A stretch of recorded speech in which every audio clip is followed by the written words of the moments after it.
Hi, this is Cole Peterson, and this is going to be a presentation that will be less than 30 minutes anyway, about walkable cities of Netherlands and Belgium, minor streets, inner blocks, affordable housing by design. I recently went on a trip there with a colleague, Thomas Doherty, who is a student at the University of Notre Dame in the architecture program, and he is studying this stuff. So I kind of went along to shadow him to see what he was learning about. And I wanted to catalog some of the ideas that I learned from that trip into a presentation. This is where the trip was to. It was to Netherlands and Belgium. And here is a zoomed in map of where we went. Flew into Amsterdam. We also went to a town called Haarlem, which is about 20 minutes from Amsterdam, a town called Utrecht, which is about 30 minutes from Amsterdam by train, and then down to Bruges, which is in Belgium. These are all very old cities. So these are some of the things that I'll be talking about in this presentation: recurring design strategies, minor streets, brick pavers, street walls, inner blocks, affordable housing, and courtyard apartment complexes. Minor streets, we'll start with that. So minor streets, this is a term that Thomas, I think, coined, but maybe not. This is just to say that streets were not all originally designed for vehicles. Maybe vehicles weren't around at the time. Certainly they weren't around in these old cities we were walking around in. So streets are really ways to convey transport around cities. And at the time, of course, since automobiles weren't there, these weren't necessarily designed for automobiles. Maybe they were designed for carriages or just for pedestrians. So anything other than streets that are primarily for vehicles is what I mean when I say minor streets. So I'm going to show you some ideas and principles of minor streets that we learned about. And you'll see some of the themes that I'll be talking about throughout the presentation in all of these slides, actually, but I can't convey what all these themes are until the very end of the presentation. So when you look back through this presentation, you'll see a lot of these slides actually contain a lot of these same best practices again and again and again. So we'll start with minor streets. One of the things that we saw within minor streets is that they oftentimes turn slightly so that you never have a view that's like greater than 100 yards, which is effectively creating these like rooms in the public rights of way. Oftentimes these minor streets are ending in T intersections or three-way intersections instead of four-way intersections, so that you're not ever like seeing too far.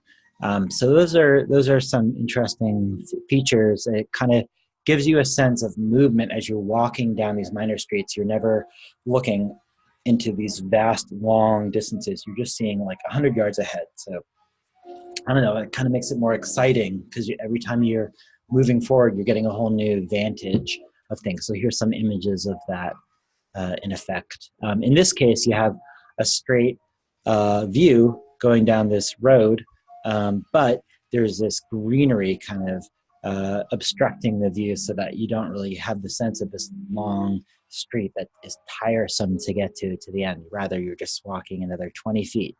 And then you turn off to the right, of course, if you're going to follow where the brick patterns want you to go. We'll get to that in a minute. So here's another example of that slightly turning street. So you can only see about 100 yards, give or take. Here's a T intersection or a three-way intersection, which kind of this is the room that you're in. You walk to the end of the intersection, and all of a sudden you're seeing two other kind of rooms off to the right and off to the left. And then this is an example of a intersection with three of these streets coming together. So I'm going to show you a panning shot of what it's like to be here in this particular instance. So you're standing here and you're looking down this pathway to the left. But then as you pan to the right, you see another room down this street. woman biking up there, and then you're panning to your right past these old buildings, which are right up against the rights of way. And there's another room off to your right, left with a couple people walking down it towards you. So this is just kind of this effect of three roads coming together, small roads, very nice scale. And each of these views are, about 100 yards or less, creating this sense of like these rooms from place to place.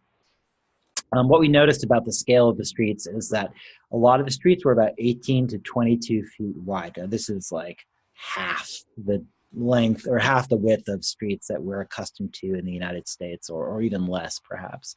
So in residential zones. So this may be a challenge to retrofit into an existing grid, but think of this presentation as being more inspiration than something that's easy to actually accomplish right now in the United States. But it would sure be nice if it was accomplishable. And this might be a pattern that could be thought about for development for people who happen to be able to be in the position of creating new development. So a lot of the residential districts we walked through had really nice, like 1.5 story structures that were row house structures or attached housing structures with 18 to 22 foot rights of way. This has a right of way that it could be used for automobiles, but oftentimes would just be used for pedestrians or cyclists. Minor streets also create really nice atmospheres for retail. So this is retail on the first floor with residential above. And the more narrow the alleys or the minor streets were, the better the retail experience was, in my opinion. This is in Amsterdam. You see the famous 420 Cafe. There are coffee shops there, allow for people to smoke pot. But in any event, this is a very minor street that's like probably 10 feet wide. It's definitely for pedestrians only. In fact, there's even a little sign there that says pedestrians, although it does allow cyclists in this case. Okay, so the next design pattern we're going to talk about is brick pavers.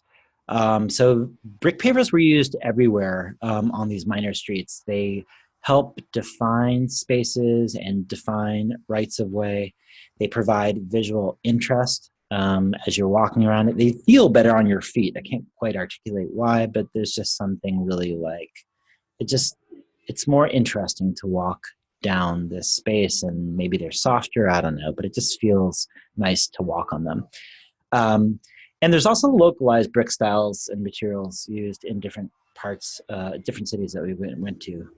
So that was kind of cool. There was definitely some character going on. So here's an example of brick patterns being used to kind of indicate where people should walk, where people should ride, where people should park, where people should drive. Brick patterns in front of residential units, and brick patterns to help you understand where you should go. The right of way could very well go straight here, but in fact, the road is saying, hey, take a right. And then this is a really beautiful kind of bluish brick that I saw in Bruges. Bricks, pavers were used in kind of retail or commercial lots where people would sit outside in cafes and restaurants. And they were used in commercial districts to give wider sidewalks for people to walk on. Notice there isn't any curb really here between where the automobile could go and where people could walk. But simply by putting these brick patterns down, it was obvious where cars would be entitled to drive if they needed to down this road. And then this is an example of a transition from pavers to asphalt. And I just wanted to point out, boy, it was not as fun to walk on asphalt as it was to walk on pavers. Just boring and not interesting at all. Boy, made me realize how accustomed we are to using pavement and concrete in the US and how boring that is compared to pavers. Oftentimes in residential zones, pavers would indicate where the kind of these private zones in front of the residential structures were. And so I don't know whether the law would say that their properties actually stopped right at where um, the building wall met the street, or whether the private property ended where this kind of new brick pattern was about 4 feet in the front of the door. But regardless of what the law would say about it, effectively, this zone in front of the homes was used for private purposes. And it was also softened with these green hedges and chairs and bikes and scooters and whatever. So it kind of gave you this sense of, this is for private use, even though it's in the public right of way, equivalent to our median strips, I guess, in the United States. But this is clearly the right of way based on how the bricks are laid out. That whether it's a formal distinction or an informal distinction, you definitely know that as you're walking down it. And the bricks kind of help you understand where those public rights of way are. Here are some more examples of that throughout residential districts that we walked in.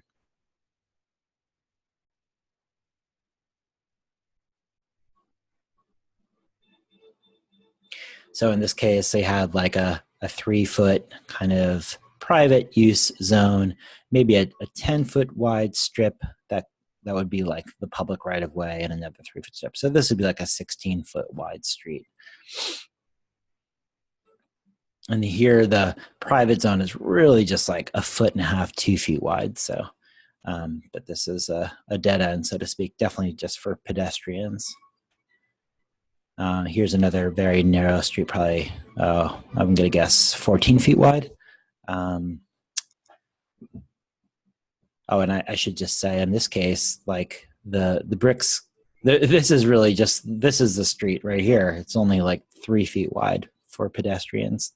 The rest is kind of indicated to be, more or less for private use, which is interesting.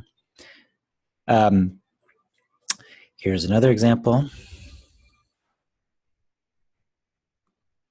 So street walls, let's talk about street walls a little bit. So a lot of their housing were attached brick row houses, more or less, that were created this really nice defined edge and gave you kind of a really clear sense of where the structures were and where the public rights of way were. Excuse me.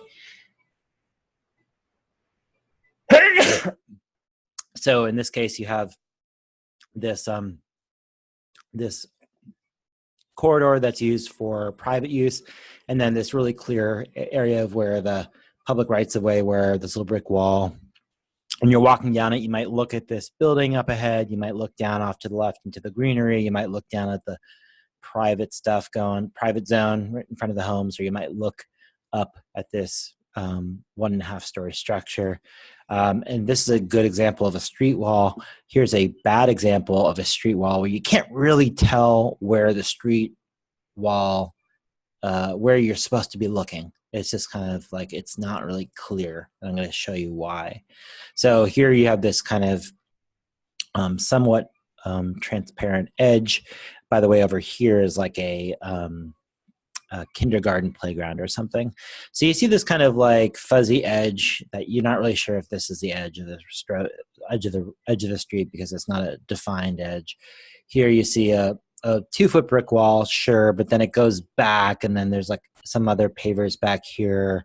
So is this really the public right of way? No, not really. This is kind of the private right of way, and then actually the private zone actually extends all the way out here with this cantilevered overhang, or does it? Does it go to just where this kind of post that's holding up that cantilevered overhang is coming to? It's just kind of hard to get a handle on what is in the public sphere in this space. It feels constrained. You feel it doesn't feel comfortable to walk down this little road. You're not really sure whether you're supposed to think of this as the edge of the public space, or this, or is it this, or is, and you're not really sure where to look. It's somewhat difficult to articulate why this wasn't a comfortable road, but it wasn't. Here's an example of a public right-of-way that is comfortable to walk down. And here's maybe some examples of why. So it's a solid wall on this side, which is a garden wall, a 3-foot or 4-foot wide pathway. And then there would be like a solid wall for like half of this corridor. And then there would be these fences that you could look over into people's little garden spaces occasionally. And so there was always kind of like clear senses of what was in the public and what was in the private sphere. And as you walk down that path, you might see these cute little gardens occasionally as you walk through. So here's some other design tactics that were used to enhance space for people. We'll go through each of these one by one with some images. So garden walls to create positive outdoor space, a term that I took from the pattern language. So garden walls provide visual interest, they provide containment and safety, and they provide privacy controls for the residential properties. Here's a garden wall, part brick, part plant. And then on the inside of those garden walls, this is what might be going on. So here's a cute little kind of garden shed, bike storage, plants. So it might be providing no purpose other than to just kind of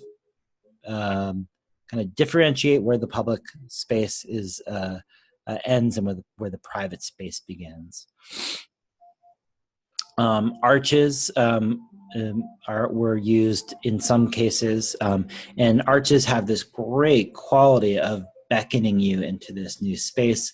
They signal transition to a new ownership area, and they define a new room. This going back to this idea of like having rooms that you're walking to again and again and again. So here's some example of arches where you can see these principles at play. Notice this arch isn't an expensive arch, it's just plants. This isn't really an arch, this is just a cool tunnel that was lit up by LED lights at night, which is a great concept. I loved it. Doorways, now this is something, it would be hard to recreate these kind of doorways these days, but certainly the doorways that were out there were beautiful visual interest artifacts to check out along these building walls that you would walk by on these streets. They added a lot of visual interest and they added a lot of personality to the street wall. There was bollards, and you don't see a bollard in this image, but this is actually a retractable bollard that can go up and down depending on when cars need to access this particular road to drop off stuff. Here's a retractable bollard in practice. So right now it's for pedestrians only, but when the city or some particular service needs to retract that bollard, I guess there's some mechanism for them to do so. And there was also permanent bollards. So now we're going to get into the inner blocks section. The inner blocks were, what I mean by that are block areas that were for, they were off the major thoroughfares, and you could access them via minor streets to get back into the areas that were dominated by pedestrian rights of way, not automobile rights of way. And they were kind of within those major thoroughfares. And so as you enter into a inner block, there might be a sign like this that says, hey, this is for pedestrians only. You walk into this kind of 10-foot wide minor street, and then you walk back. Oh, and you can actually drive back there too. Not easily, perhaps, but there is a little parking lot. And notice that there's this cute little parking lot. It's not on the major thoroughfare. There isn't any parking there. You have to drive down this 10-foot wide path or Minor Street to get back into this parking lot. So parking isn't like dominating the urban form there as a result. And so this is what that parking lot looks like in practice. It can probably fit 6 to 8 cars, indicated by where these brick patterns are, not yellow stripes, but brick patterns. So it's a pleasant looking environment, even though it was just for automobiles. And then back there in these inner blocks, there would be these little passageways that were really just for pedestrians, like this one, with garden walls, greenery, and residential structures throughout. So you'd park here, you'd drive back there, park your car if you were driving around, and then you're just on foot at that point. You're getting around to your house on foot. There's no way to get to your structure with a vehicle. It doesn't have its own driveway or anything like that. So now we'll get into affordable housing. This isn't what we think of as capital A affordable housing, but just affordable housing by design. These are really inexpensive, small pedestrian-only dwellings that were, I think, developed in like the 1600s. They're called the Seven Alleys. They're really cool. I'm going to show some pictures of them up close, but just note that there's like 7 of these rows of homes. You cross through out of the Minor Street over a thoroughfare up into this little parkway that has a greenway that is along the canal. This used to be the edge of the city. This is in Utrecht, I believe, maybe in Haarlem. Anyway, this used to be at the edge of the city, but there's a canal there now, and the city extends beyond that canal. And so as you look closer at these structures, this is what you see. And then you walk into these rows and you see these 16 to 18 foot wide minor roads and just nice 2-story structures in this case. There's also some examples of 1.5-story structures meant for pedestrians. You see the same principles that we've talked about so far. Nice brick patterns, soft greenery in that private zone in front of the homes.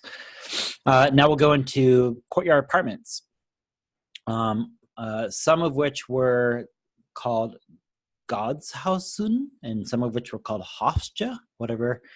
These were forms of many of these were originally designed as like charitable forms of affordable housing,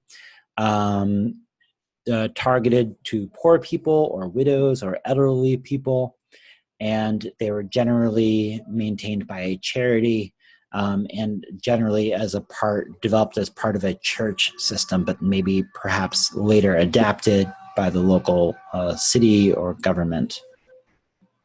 This is a very well-known development in Amsterdam. So this is the entry to it here with a nice archway. You walk in, you can't get there with a car. You walk in and there's these nice 4-story structures. There's, I don't know, maybe about 30 homes in there.